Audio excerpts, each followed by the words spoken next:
শুভ সন্ধ্যা। সবাই কেমন আছো? আশা করছি ভালো আছো, আমিও ভালো আছি।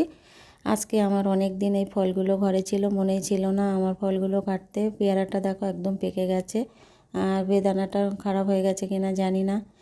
2-3 দিন ঘরে ছিল। আমার বাড়ির পাশে এক প্রতিবেশীর বাড়িতে কালী পুজো হয়েছিল, তা কিছুটা প্রসাদ গোটা ফল দিয়ে গেছিলো, একটু মিষ্টি দিয়ে গেছিলো। দেখো কত সুন্দর আছে, ভালো আছে। তা আমি মনে করছি খারাপ হয়ে গেছে। মিষ্টিগুলো খেয়ে নেওয়া হয়েছিল, আর ফলগুলো আর কাটতে মনে ছিল না। প্রতিদিন বিকালে আমি ফল কাটা হয়, খাওয়া হয়, কিন্তু এই ফলটার কথা মনেই ছিল না। তা ভাবলাম আজকে বার করে কেটে দেখি ফলগুলো। তা দেখলাম পরিষ্কার করে ধুয়ে কেটে নিলাম। ফলগুলো সবই ভালো আছে, একটা ফলও নষ্ট হয়নি। পুজোর ফল বলে কথা, অন্য ফল দেখেছি নষ্ট হয়ে যায়, মায়ের পুজোর ফল বলে মনে হয় নষ্ট হয়নি। যাই হোক, ফলগুলো আমার সব কেটে রেডি করে নিলাম। এবার বাড়িতে সবাইকে দিয়ে দেবো, আর সেই সঙ্গে আমার বাড়ি গোপালের কিছু মিষ্টি দেওয়া ছিল, সেই মিষ্টিটা ওর সঙ্গে নিয়ে নিয়েছি। পুজোর